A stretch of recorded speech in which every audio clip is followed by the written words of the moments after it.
Appreciate you guys coming out. Good 7 weeks, good day, obviously, to top it off in a squad. We still got a winter workout to go tomorrow morning, but the guys, they've done a great job these 7 weeks. They've started 2023 off the right way, different team, finding ourselves, establishing a lot of different things from last year's team, but we're off to a good start these 7 weeks. So, anybody has any questions? Coach, when Coach Franklin talked a few weeks ago, he had mentioned the fact that there was an off-season to find leadership. So who are some of the guys in your mind during these winter workouts that have shown that to your staff? From a leadership perspective, I think obviously your older guys in the program, your Keaton Ellis, he's done a nice job kind of taking the reins. It's nice when you have somebody at your position that's as strong with leadership qualities as Tig was last year's. But Keaton has done a nice job. I think Olu Fashanu's another guy that comes to mind. He's done an excellent job. And then we've got older guys in the offensive line. So I think the offensive line as a unit has also brought a lot of value in the leadership area. Where are Nick and Catron compared to where they were this year, at this time last year, given that they had kind of just arrived? How much progress have they made in this department? Both of them have done a phenomenal job. Nick is this is his thing. I mean, he is a speed, strength, power athlete all the way. And Catron, even though he doesn't have a background as extensive as Nick's when he got here, Catron has thrived in our system. You can see the body change he's gone through ever since he first got on campus up to now.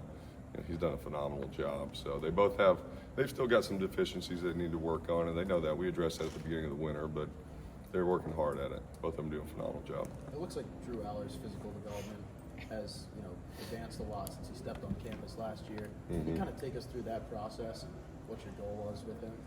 Yeah, I mean, Drew, obviously with being at the quarterback position, you've got to have durability. So that was one thing with a tall, lean frame like Drew had when he first came in. One of his main objectives was to put muscle mass on. Which he's done a great job. The number doesn't come to mind exactly how much he's put on, but it's in the excess of 20, 25 pounds since he's been here. And he looks great. I mean, he looks like a defensive end right now. I'm really happy with his progress. He's put on the lean mass, and, he was probably behind from a strength and power standpoint and speed when he first got here.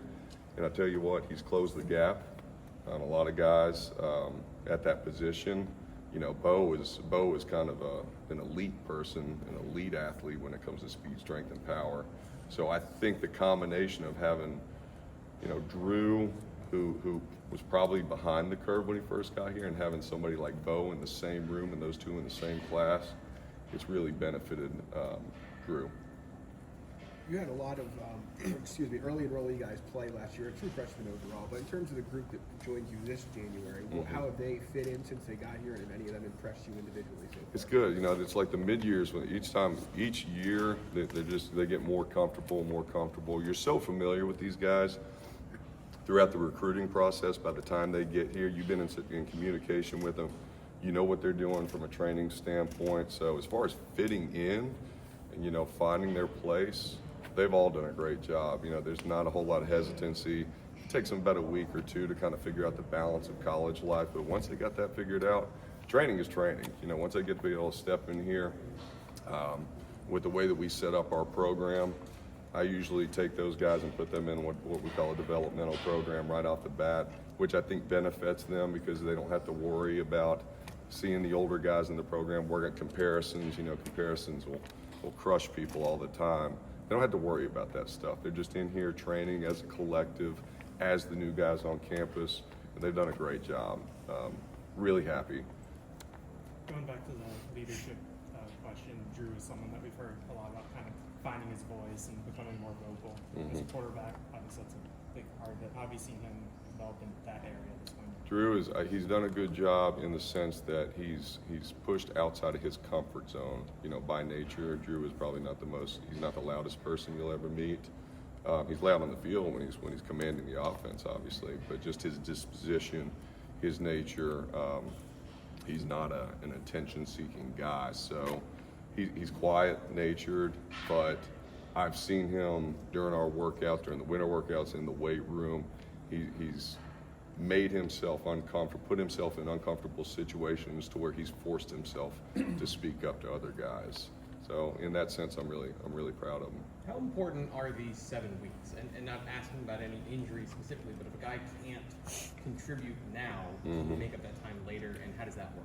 Contribute in a sense. If he's not able to be full participating in a lift or something like that, can he make it up later in the year? How does that timeline? I mean, everybody's a full participant. It just depends on what degree. I mean, this thing is so finely tuned. By the time we know exactly what we're getting at the beginning of these 7 weeks, we know who's got any type of soft tissue injury, some type of surgical return to play. I mean, they're just on a different program, you know. But it's still full go, depending on what they can do. But there is no, I hate to use the term limited. It's just limited in the sense that they're not fully healthy. But trust me, they're working as hard as everybody else. It's just different. I'm sorry, Chuck. Your 2 scholarship transfers who came in mid-year. How have they fit in, and what have you seen from them in that strength and conditioning department? I assume good. they're further along than the young kids. Yeah, I mean, they're coming in as grad transfer. They're more developed, and what I've really actually liked this about the transfer portal. You know, it's kind of nice for these guys. You know, when they are developed, but they're also developed within a certain system. Our strength coaches are as guilty as anybody. You know, your system is your system. And when you get a guy who's been in a certain system for 3 years or 4 years, and then they make that change into somebody else's system, they've thrived. I don't think we've had a grad transfer who hasn't thrived. And Storm and McLean they've been no different. Storm has been phenomenal. I mean, he's a perfect example of how you should conduct your business when you show up on campus as a grad transfer. He's just put his head down, he's worked, he's been one of the most consistent guys in the program day in and day out. Been really, really happy with that. And McLean is just, I mean, he's awesome. He's big, tall, long athlete, very, very athletic. He's always got a smile on his face. He's been the same thing. He's the same guy every day. He's consistent, he's mature. Been really happy with those guys. How unique is Zane Durant as an athlete? What's that? How unique is Zane Durant as an athlete? Unique. Unique. I mean, I'm around great athletes all the time, so it's hard to say what's unique about him. I mean, he's a stud in here for us. I mean, he's a full package. We're excited to see him play this year. I don't know if I can really say anything is unique about him. What's unique about Zane is his personality and the fact that he's always, you know exactly where he is when he's in the room, which you love that about him.